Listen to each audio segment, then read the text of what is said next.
In Cardano and in crypto, we don't always get good news out of Washington, D.C., but sometimes we do. And it turns out we actually do have some allies in Congress and even in the SEC. And right now, they're working on a token safe harbor. Ready? Let's go. We've also got a potential lobster trap within the Cardano ecosystem to cover. I hope none of you have sent money to it. We've got some global nation state adoption news. It's not Cardano, but it's within crypto, and that's a start. And as always, we've got some Ethereum self uppercuts. We've got a potential lobster trap right now in Cardano, guys. This was brought to my attention by both Adnan Khan here at skepticist_x and also by Blockjock. The post put up by Adnan Khan, which is the first thing I saw about this, says, suspected rug pull. There's a project on Cardano named Artidex. Since the last few days, there's been an army of bots and news articles probably paid about their project just around their pre-sale. So I haven't verified any of this information, but I've seen very concerning statements about Artidex from a whole bunch of sources, and everybody I've seen appears to concur that this is looking very, very suspicious. I always try to reserve the possibility that these projects will somehow in the end clear their name and explain away all the suspicious behavior. But this one, to me, in my opinion, not looking good, guys.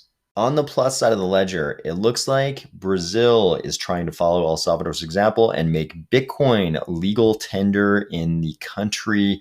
They've got a bill which is sort of going through the approval process right now. Hopefully it gets passed and we'll have Bitcoin as legal tender in at least 2 countries in Latin America. Again, it's not Cardano, but it's a start. I often think of Bitcoin in these nation state adoption scenarios as sort of a gateway drug for Cardano. So hopefully that's the case. I think for a lot of people who came into crypto, it was the same story. They come into crypto, the first thing they hear about is Bitcoin. They come in very enamored with Bitcoin, and then they discover the possibility of programmability and all the things that opens up. I hope it's the same case with these nation states. This Saturday, it looks like we are getting human readable addresses inside the Cardano ecosystem. You know that we don't really pay much attention on this channel to NFT launches, and that's because I love functional NFTs. I'm very, very interested in functional NFTs, and I'm not as interested in the art NFTs. I think the Cardano art NFT community is really interesting and vibrant, but me personally, I'm just more into the functional NFTs, and the human readable address functional NFT is one of those use cases we knew was going to come to the Cardano ecosystem no matter what. Sort of the Cardano domain piece is the other piece that was inevitable in Cardano. And here we have the launch of human readable addresses in Cardano. I won't talk too much about the actual launch and the actual product being sold here, but it looks like starting at 4 p.m. on Saturday, we will have human readable addresses in the Cardano ecosystem. To me, this is just kind of a sign of a maturing blockchain community, and I'm glad to see it happening. Ethereum-based DeFi projects, I don't understand. Why are you guys so good at punching yourselves in the face? It's like if you're an Ethereum-based DeFi project, mission number 1, become a project. Mission number 2, uppercut yourself repeatedly as rapidly as possible. I don't understand how it happens. Here we have Compound making the mainstream news with headlines like this. Crypto marketplace sent 90 million to users thanks to a bug. Now it wants the money back. And of course, CBS News, because they love crypto so much, they run a video right at the top of the article that says cryptocurrency scams. And the video is all about scams, right? This one, they do characterize down below as a technical glitch. It's Compound. They made an update to the protocol. The update contained a bug that mistakenly sent up to 89 million worth of crypto tokens into some users' accounts. This is a pretty big problem. I know in crypto, we're used to dealing with gigantic dollar amounts, gigantic amounts of money. But of course, in the case of any sort of enterprise, 89 million bucks is actually a lot of money. In the real world, that's actually a lot of money. A lot of people in crypto don't realize that. I think he's a main guy at Compound. I could be wrong about that, but I think he's the main guy. He said, if you received a large incorrect amount of comp from the Compound protocol error, keep 10% as a white hat. Please return the rest to the Compound time lock. Otherwise, it's being reported as income to the IRS, and most of you are doxxed. See, I automatically read IRS as IR arrested. Most of you are doxxed. It's so funny. In crypto, it's actually a threat to report your income to the IRS. In the rest of the world, that's just sort of like normal law-abiding behavior, at least in the United States. It's normal law-abiding behavior. In crypto, it's a threat of violence. Later on, he came back and said, I'm trying to do anything I can to help the community get some of his comp back. And this was a boneheaded tweet approach. That's on me. Luckily, the community is much bigger and smarter than just me. I appreciate your ridicule and support. I think we've seen this go down time and time again in crypto. You get some kind of a bug, either an exploit that's actively some kind of vulnerability that's actively exploited, or the protocol just makes a mistake. And what's amazing to me is how often people actually do send the money back. We see this especially with stake pools or mining pools. When someone accidentally sends a gigantic transaction fee, we saw a recent example with, I believe it was Bitfinex sent a, $21 million transaction fee. And in a lot of those cases, you actually see the miners sending it back. And I think it's in a lot of cases because the miner is identifiable. It's like an identifiable mining pool, and they don't want to be known for the rest of their lives as the greedy people who kept this $21 million windfall, especially if it's like another big player in the space, somebody like Bitfinex. In this case, though, I think there are probably a lot of people. I don't know anything about Compound or how it works, but I'm guessing there are a lot of people using Compound who are pretty private and may not necessarily be super doxable. Just a little update on that. You can see here that over the course of the 1st of October, 2nd of October, 4th of October, there were quite a few returns of this comp back to the community. And by community, he means back to the platform, but indirectly back to the community. But even as of the 4th, we can see Leshner here is saying, I'm voting yes on Proposal 63. Proposal 63 is a proposal to disable the ability to claim comp until the correct distribution logic is restored. So it looks like this has not been a simple problem for them, to the extent that they are actually disabling the ability to claim comp. It's sort of like this buffet of face punches that the Ethereum DeFi community keeps serving up to itself. It's like they walk in and they ask themselves, shall we have an Ethereum stake pool lose the keys this week? Shall we have an Ethereum stake pool that gives all of its delegators tokens execute a rug pull this week? Shall we have a platform like Compound? Shall we have someone actively exploit a vulnerability? Or do we just have some little platform accidentally send its users a gigantic chunk of its money? They have this nice buffet of face punches they can serve up to themselves on any given day. And I'm constantly amazed by the variety. This whole thing with Gensler at SEC, Yellen at Treasury, and Elizabeth Warren in the Senate, the dragon, trying to be the tough cops on crypto, it's sort of coming to a head a little bit, because there are, contrary to public opinion, there are some enlightened members of Congress and even of the SEC who are very pro-crypto. And they see the transformative value of crypto, I think, but they definitely see that the United States is going to get left behind if we too heavily regulate crypto. Today, at the House Financial Services Committee meeting, we saw a little bit of a tense exchange between Representative McHenry here and Commissioner Gensler.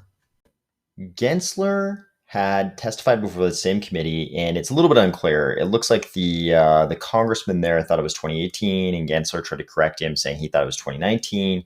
but they were both in this same committee meeting either in 2018 and 2019 when Gensler was an MIT professor. And during the testimony, he had talked at least a little bit about the infamous public SEC staff comments that had happened prior to that, where a member of the SEC staff had said, basically, hey, Bitcoin and Ethereum aren't securities, which has sort of been the thorn in the SEC side for a long time here, but a huge boon to us on the crypto side. So the congressman was trying to ask him, hey, do you still think that Ethereum and Bitcoin are not securities, right? Which would have been fantastic. If Gensler would have come out and said, yeah, they're not securities. Awesome. That did not happen. Gensler refused to answer that question as to any particular coin. And he's been consistent in this since he's become chair of the SEC. He's refused to comment on any particular coin. All right, fair enough. I think he should just come out and say, hey, we think the following coins are not of the top 5, even if you just put up the top 5 or top 10 coins, we're going to come right out and say we're not going to pursue the following coins. Even if they didn't say these aren't securities, if they just came out and said, hey, we're not looking at these coins, we're not going after these coins, even if they didn't give us any kind of, even if they didn't opine as to whether or not those are securities, they just said, we're not going after these coins, that would be fantastic. He's not even willing to do that. What Representative McHenry really wanted to bring up was that morning, Gensler thought it was that morning. It actually happened the day before, right at end of business, right before 5 p.m. DC time. McHenry, along with Congressman Budd and Davidson, introduced a bill called the Clarity for Digital Tokens Act. And this act is basically just a legislative rehashing of something that came, ironically, out of the SEC. Back in April of this year, SEC Commissioner Hester Pierce, you might know her as Crypto Mom, published this revised proposal, and this is right on the SEC website. She published this revised proposal for a token safe harbor. Basically, what this safe harbor would create is this 3-year time period. And during this time period, if a project were going to do some crypto stuff, they were going to raise some money, do some capital formation with some digital tokens, they would file a statement with the SEC saying, hey, we're going to rely on the exemption for digital tokens, and we're going to do some capital formation. We're going to do some money raising. And at the end of the 3 years, we're going to come back and talk about how we actually created this network which reached maturity. So network maturity is sort of conceptualized to be the network reaching a point where she actually in her proposal says functioning or decentralized. In the case of a lot of crypto people, you probably hope it's functioning and decentralized. But if it reaches this point of network maturity, say a functioning and decentralized network, then the SEC is going to say, cool, those weren't securities transactions.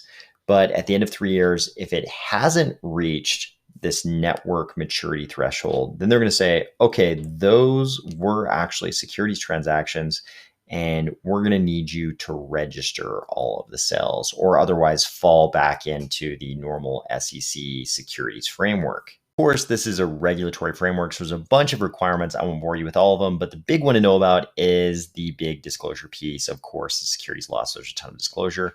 So the team that is developing this digital token would have to make an initial disclosure, and everything has to be available on a freely accessible public website. Here you can see all the different categories. We've got the source code, transaction history, tokenomics, plan of development, prior token sales, initial development team, and certain token holders, trading platforms, sales of tokens by initial development team.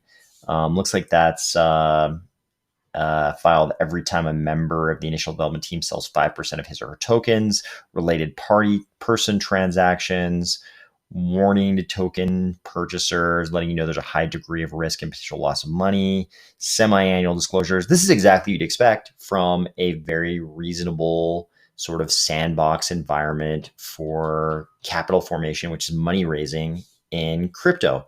This would be fantastic.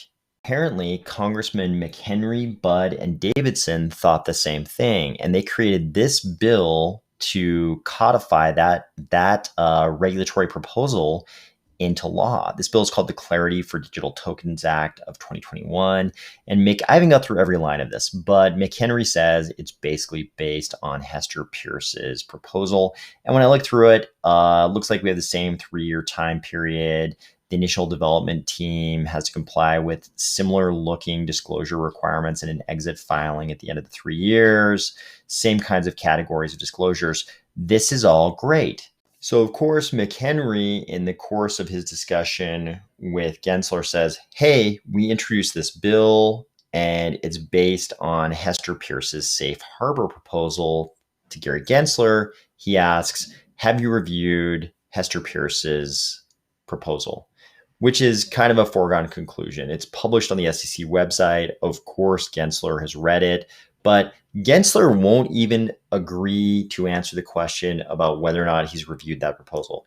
He just says, I've spoken to Commissioner Pierce many times. I think they were pronouncing her name Pierce, so I'm not sure if she goes by Pierce or Pierce. It's definitely not the standard spelling for Pierce, but he said, I've spoken to Commissioner Pierce many times, but he wouldn't even say, yes, I've reviewed her proposal, because I think he knew that would open up a line of questioning about whether or not he would support a proposal like that. And he was just completely unwilling to lay out a position. Do you support a safe harbor? Yes or no? Wouldn't even let the question that would set up that question be answered. I think all of us in Cardano, and probably everybody in crypto, would agree that the efforts of Commissioner Pierce and Representatives McHenry and Budd and Davidson to create the safe harbor are worthy of applause.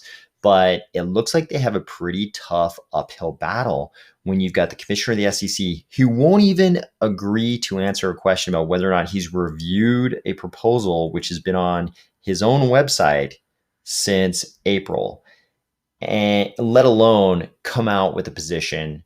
Do you support it? Do you not? The SEC is obviously trying to keep all of its cards. It doesn't want to put any of its cards on the table. Our Bitcoin and Ethereum securities, we're not willing to answer that question. Have you read one of your own commissioner's proposals? I've spoken to her, but I won't actually even answer yes or no as to whether or not I've read her proposal. I think we're facing a little bit of an uphill battle here, and I think there's going to be some pretty heavy conflict because the members of Congress are obviously trying to move forward. Some members of Congress, at least, are obviously trying to move forward with what looks like, a number of different common sense proposals as to how we should regulate crypto, create safe harbors, maybe even more comprehensive regulatory regimes. But it's going to be pretty difficult when the regulatory bodies won't even tell them what their position is. Hopefully, we see some clarity on this over the next 12, 24 months. Who knows, though? It's Washington, D.C. We'll try to keep tabs on it, and I will talk to you tomorrow.